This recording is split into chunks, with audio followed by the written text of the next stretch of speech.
बिल्लाहि मिनश्शैतानिर्रजीम। बिस्मिल्लाहिर्रहमानिर्रहीम।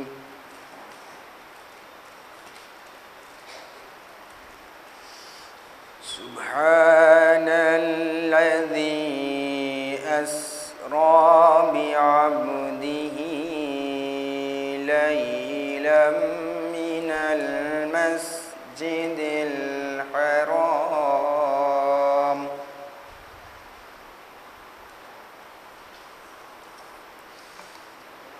मिनल मस्जिदिल हराम इलल मस्जिदिल अक़सा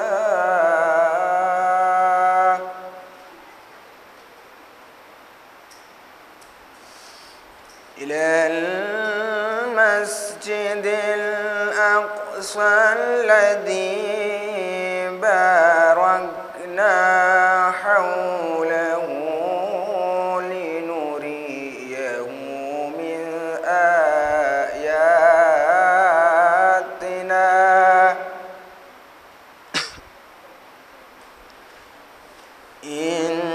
इन्नहू हुवस समीउल बसीर।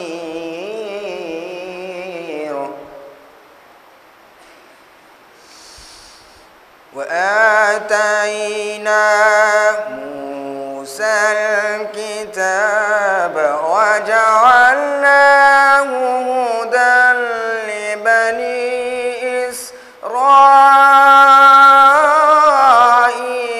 अल्ला तत्तखिज़ू मिन दूनि वकीला।